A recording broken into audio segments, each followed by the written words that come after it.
Prince Charles is a gay, Camilla Parker-Bowles asking for $280 million divorce. Yesterday, American tabloid Globe magazine came out with a rather interesting cover story. According to the magazine, Prince Charles's secret gay life has been blown wide open by shocking photos of the lovesick royal in a sizzling lip lock with his toy boy beau. Palace insiders say the explosive pictures, snapped by a mole in the monarchy, dash any chance Charles had to sit on Britain's throne. His mother, Queen Elizabeth, is stunned by the images and now more determined than ever to make her favorite grandchild, Prince William, her heir. It is not the first time that the Globe comes out with such a story about Charles, and certainly not the first at Prince an outrageous claim about the Windsors. Through the years, according to the Globe, the Queen is on death's door and ready to pass the throne to William, bypassing Charles, who is to be divorced from Camilla. They printed a story about Diana having a secret daughter and another about Kate being pregnant with twins. The Globe, unlike National Enquirer, that has run stories that turned out to be true like the John Edwards cheating scandal, is more known for the wild imagination of its writers than for its accuracy. Even though what the Globe reports adds up to nothing, the photos do not show the prince French kissing the boy. What the camera has captured is the moments between what is more likely than not a peck on the cheek. Rumors about the sexual life of the prince have circulated for some years now. In 2003, the former valet to Prince Charles claimed that he was raped by another member of Charles' staff, Michael Fawcett. Smith also claimed that he had seen Fawcett and Charles having sex one morning when he went to the bedroom of the prince to serve breakfast. The prince's statement, which did not name Smith, described the man making the allegations as suffering from post-traumatic stress disorder and alcoholism after service in the Falklands War. He has, in the past, made other unrelated allegations, which the police have fully investigated and found to be unsubstantiated, the statement said. Smith, 43, worked for Prince Charles for 11 years until 1997. In any case, the incident simply could not have happened, said another ex-servant, Simon Solari. Solari told the Evening Standard newspaper that Smith would never have been in a position to witness the incident he says he saw.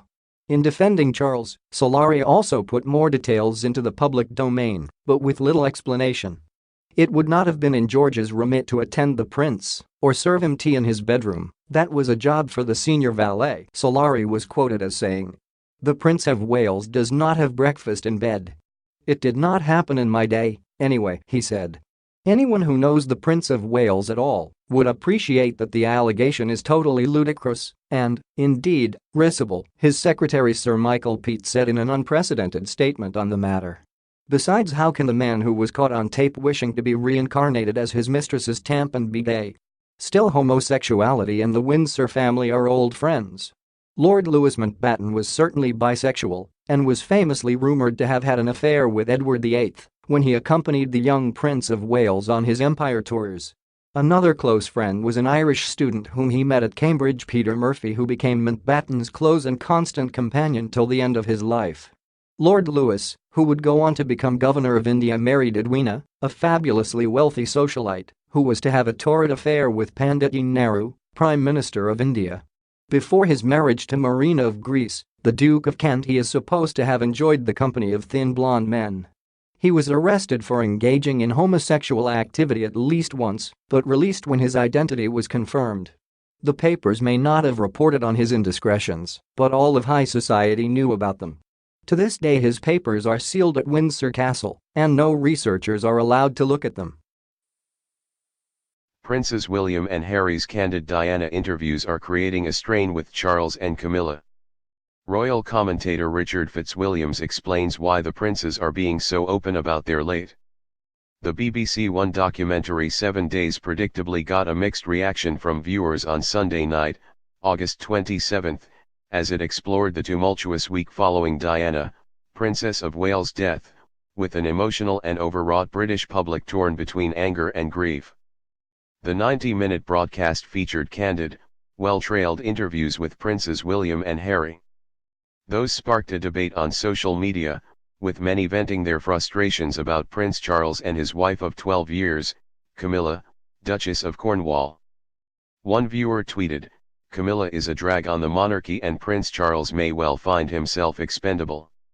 Someone else wrote, Sad the establishment and media still using Diana's death to praise Charles and boost his popularity. Can't ever see approval of Camilla.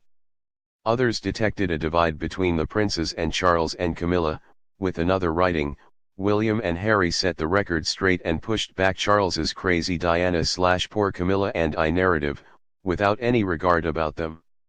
Royal commentator Richard Fitzwilliam said the documentary brought back so many memories and that the princes' responses to the nation's grief and how they coped during that extraordinary week was very touching. But after several months of candid interviews about their late mother, with the first coming back in April, there have been reports of a chaotic relationship between Kensington Palace and Clarence House due to a lack of coordination between diaries and public statements. As Kensington Palace, run by the Duke and Duchess of Cambridge and Prince Harry, has moved on with the times with more televised interviews, social media activity and intimate engagements with the public, there is an alleged rivalry with the more traditional Clarence House, which deals with Prince Charles and is based at Buckingham Palace. Explaining why the princes have been so candid about their mother ahead of the 20th anniversary of her death, Fitzwilliams told IB Times UK, the way the princes have spoken about their thoughts and feelings and shared intimate details with us about the terrible period of their mother's death, how they tried to come to terms with it and what they thought at the time, is unprecedented in royal history. They have been so candid because they want to continue their mother's work in helping the less fortunate, those suffering from mental illness, depression, and trauma, by talking about their experiences and encouraging them to talk to others, which is often so hard. They also want the generation that have grown up since Diana's death to know what she achieved. This is one of the most considerable charitable legacies of the 20th century, and she was only 36 when she died. Her youth and what might have been was one of the reasons for the outpouring of public grief. Fitzwilliam states that the prince's emotional statements in 7 Days and in another recent documentary, Diana, Our Mother, Her Life and Legacy, goes against all previous royal precedent.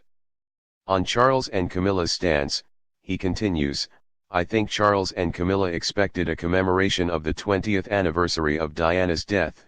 They certainly and predictably have had very bad poll ratings during it. If you consider what Charles has done for charity, these are not likely to be permanent, though there is unlikely to be any enthusiasm for Camilla to be queen consort.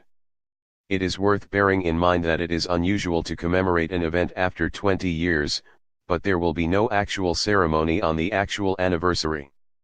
There will certainly be after 25 years, and the princes are dedicated to keeping her memory alive and want to feel she would be proud of them.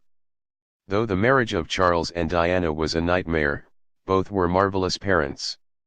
There may well be some strain as the princes have rarely mentioned their father, but in these circumstances, how could they, he continued. Shedding light on the differences within the firm, royal writer Phil Dampier previously told IB Times UK, there has been a power struggle going on for some time between different factions. I can only assume that some people are worn out by it. Also, no one tends to stay for decades with the royals as the pay is not as good as in the business sector. There is also the feeling of the end of an era as the Queen and Prince Philip went down. The prince's candid interviews over Diana, mental health, and personal topics have led the Queen to become irritated at the management of the junior household. She feels that her grandsons William and Harry have been poorly advised and exposed themselves to criticism. Is this the secret behind Prince Charles and Camilla's marital bliss? Do Prince Charles and Camilla have 3 marital bedrooms? Prince Charles and Camilla's successful marriage could be down to one simple thing, a friend of the royal couple has claimed. Prince Charles and Camilla have been married for 12 years, and it appears the secret to their success is thanks to their sleeping arrangements. According to a friend of Prince Charles, 69, and the Duchess of Cornwall, 70, the couple have 3 marital bedrooms in their home at Clarence House. The couple apparently make use of 3 bedrooms in their London residence, one for the future king, one for Camilla and another to share. A friend of the couple told the Daily Mail, His Royal Highness has a room with a double bed, decorated to his own taste, then Camilla has her own room with a double bed, decorated just the way she likes it. In addition, They have a shared bedroom with a double bed that they can use whenever they like. The arrangement suits them perfectly. The royal couple have lived in Clarence House since their wedding in 2005. The former home of the Queen Mother is open to the public each summer, but the couple's private rooms remain a mystery. Camilla also has a home in Wiltshire, Ray Mill House, where she spends time with her children from her first marriage and her 5 grandchildren. And the couple also share the family residence of Highgrove House in Gloucestershire. Prince Charles has made it clear that he is very comfortable at Clarence House, and said he was less of a fan of living in Buckingham Palace because its maintenance is not environmentally sustainable. The Queen gave her blessing for Charles to marry Camilla in 2005, but did not attend the couple's civil ceremony. Instead, she attended a service of blessing given afterwards by the Archbishop of Canterbury, Rowan Williams.